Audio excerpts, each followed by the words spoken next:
पूरा प्रशासन एक्टिव हो गया। और कल शाम में जो वो दृश्य था, लाठी लेकर के जैसे बॉर्डर में खड़ा है, बंदूक लेकर के जैसे बॉर्डर में खड़ा है, इस मुझे लगता था कि यहाँ अंग्रेज का कोई शासन चल रहा है और यहाँ के आम आदमी को कोई मान सम्मान नहीं है। इस तरीके का वो रण क्षेत्र का वो दृश्य देखने को मिल रहा था।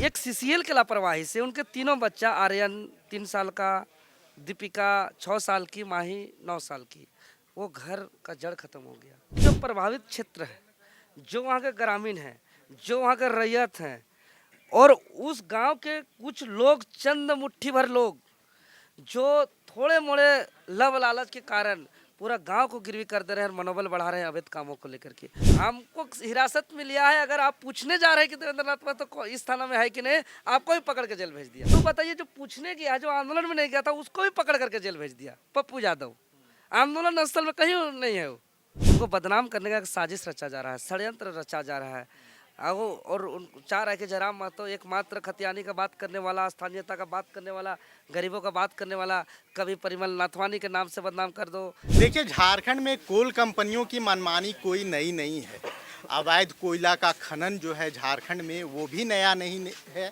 हम लगातार खबर दिखाते हैं, खबर लिखते भी हैं और लगातार जिस तरीके से अवैध कोयला, अवैध गिट्टी, अवैध बालू का जो कारोबार है झारखंड में लगातार बढ़ता जा रहा है। लेकिन झारखंड के लातेहार जिले के मगध कोल परियोजना में एक कंपनियों की लापरवाही की वजह से 3 मासूम बच्चों की मौत हो जाती है और उसके बाद मुआवजे की मांग के लिए जब वहां टीम पहुंचती है और देवेंद्र महतो जेल के के नेता हैं, वो पहुंचते हैं तो उन्हें हिरासत में ले लिया जाता है। हम पूरी घटना की जानकारी देवेंद्र महतो से ही लेते हैं। क्या लगता है, झारखंड में जो कंपनी अवैध कारोबार है, खासकर खनन का अवैध कारोबार, वो इतना क्यों बढ़ रहा है कि 3 बच्चों की मौत हो जाती है, उसके बाद भी इस मामले पर कोई संज्ञान लेने वाला नहीं? देखिए, रुपया से बड़ा इन लोग को इंसान और मानव नहीं है, ऐसा हमको प्रतीत हुआ।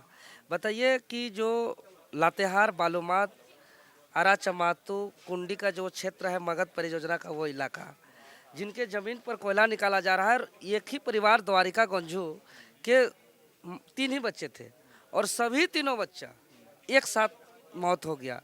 इतना दुखदाई घटना हमको अपना नज़र में तो नहीं है। तो एक सीसीएल के लापरवाही से उनके तीनों बच्चा, आर्यन 3 साल का, दीपिका 6 साल की, माही 9 साल की, वो घर का जड़ खत्म हो गया। वो पूरा माँ बाप को किस तरीके से बीत रहा होगा, लेकिन वहाँ पे मिल नहीं रहे पीड़ित परिवार से। और सबसे बड़ी बात कि पिछला 9 सालों से वहाँ खनन हो रहा है और एकदम घर के किनारे ब्लास्टिंग हो रहा है। जैसे ये घर का दीवार है, बगल में ब्लास्ट हो रहा है और ब्लास्ट से पूरा घर थर थर थर थर थर थर थर थर हिल रहा है। लोग डर डर के हैं कि भाई कब जान चला जाएगा। और जब उनको पुनर्वास करने का आरएनआर साइड में जब उनका बात कहा गया है, नापी उपी हुआ है, लेकिन उनको उस पर कोई पहल नहीं हो रहा। तो हम लोग कहें कि भाई तमाम लोगों को आरएनआर साइट में लोग को पुनर्वास किया जाए।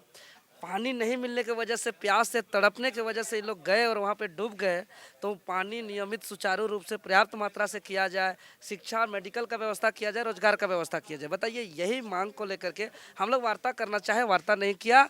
जब हम लोग आंदोलन किए, मगध परियोजना संचालन को ठप किए, तो फिर भी वार्ता करने के बजाय पुलिस का बल का प्रयोग किया, लाठी डंडा गोली का प्रयोग किया।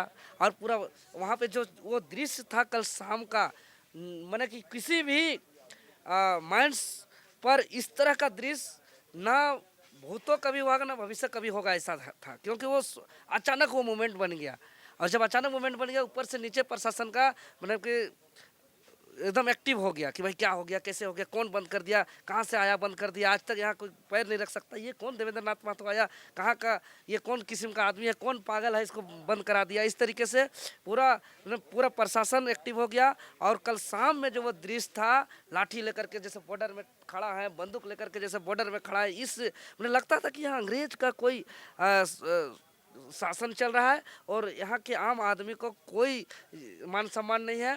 इस तरीके का वो रण क्षेत्र का वो दृश्य देखने को मिल रहा था।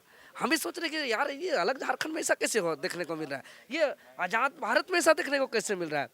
तो हम कह रहे थे ये तो गुलाम से भी ज़्यादा बदतर स्थिति है। अच्छा, एक बात बताइए, हम लोग झारखंड में जल जंगल जमीन की बात करेंगे, झारखंड को बचाने की बात करेंगे, लेकिन झारखंडियों की मौत पे इतनी खामोशी सभी राजनीतिक दलों में क्यों है? आपको क्या लगता है, वजह इसके पीछे क्या है?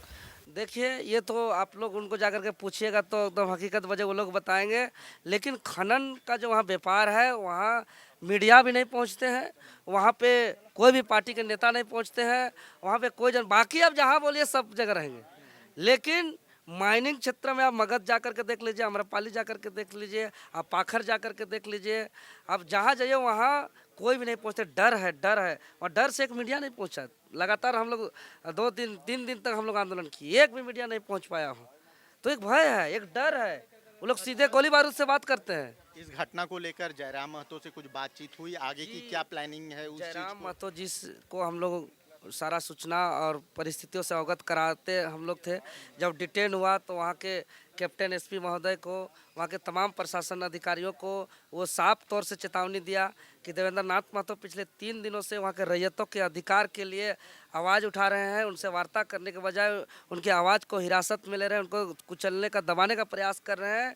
ये कतई बर्दाश्त नहीं होगा। जेल कैम्प को यहाँ के दबे कुचले शोषित पीड़ित का एक विश्वास है, एक उम्मीद है, अगर देवेंद्र नाथ महतो को सुबह तक नहीं छोड़िएगा तो जेल भरों का आंदोलन करेंगे।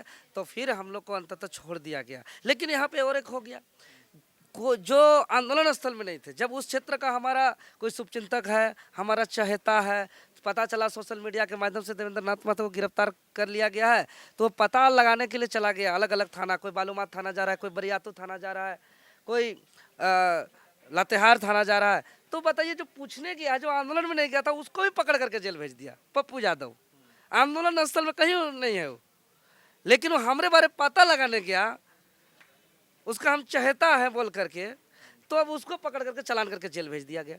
हमारे साथ सूरज जी गए हुए थे, उसको भी आंदोलन स्थल में नहीं उठाया था। जब पूछने लगे कि आपके साथ थे, कौन थाना ले गया, बताओ, पता करो, तो वो भी पता करने के लिए जब गए, पता करने के लिए पूछने गए देवेंद्र नाथ महतो यहाँ है क्या, उसको भी पकड़ लिया, उसको भी चालान कर दिया। आप साथियों की रिहाई के लिए, सोचिए। साथियों की रिहाई के लिए आप लोग आंदोलन जी बिल्कुल हम लोग करेंगे, इसके लिए आवाज़ उठाएंगे, इसको लोकतांत्रिक मैंने जो कानूनी प्रक्रिया है उस पर भी हम लोग जाएंगे। लेकिन ये एक माहौल को समझिए, हमको हिरासत में लिया है, अगर आप पूछने जा रहे हैं कि देवेंद्र नाथ महतो इस थाना में है कि नहीं, आपको भी पकड़ के जेल भेज दिया। अच्छा, आज सूर्य सिंह बेसरा रांची आए हुए थे, उन्होंने जेएलकेएम और जयराम महतो पे आरोप लगाया कि आप लोग 1932 का जो खतियानी आंदोलन था उसको बेच दिए। परिमल नाथवानी को जयराम महतो राज्यसभा चुनाव में वोट किए, वो भी 60 गांठ के साथ, और 1932 की जो बात थी वो अब आप लोग भूल चुके हैं और 1932 का आंदोलन बेच दिया। नहीं, ऐसा बात बिल्कुल नहीं है।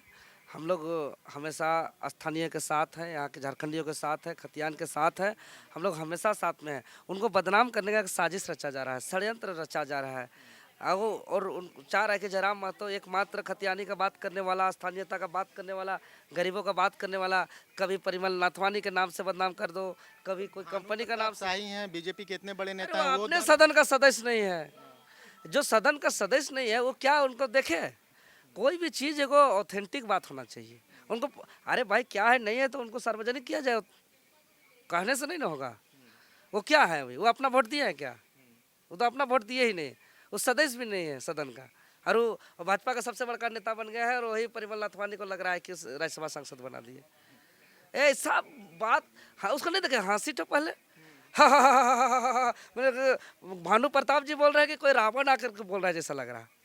शुरू का अगर हम 10-15 सेकंड की बात करें तो हम बोले कि ये कौन स्टाइल का हंसी है, तब है जान गए मजाक कर रहे हैं, इसका बात को मजाक में लिया जाए। अच्छा, झारखंड में सिर्फ आखिरी सवाल है मेरा, झारखंड के कई जगहों पे अवैध खनन या यूँ कहें कि कोल कंपनियों की मनमानी देखी जा रही है। बड़का गांव का क्षेत्र ले लें, अब चतरा लातेहार वाला इलाका ले लें, धनबाद तो बदनाम है ही। तो क्या कभी लगता है कि आप लोग संगठनिक तौर पे अवैध खनन या जो कोल कंपनियों की मनमानी है उसके खिलाफ एक वृहद आंदोलन चलाने की ज़रूरत है झारखंड में? देखिए, जानते हैं ना, ये आंदोलन तो करना ही चाहिए, और आंदोलन का रूपरेखा हम लोग जरूर तय करेंगे।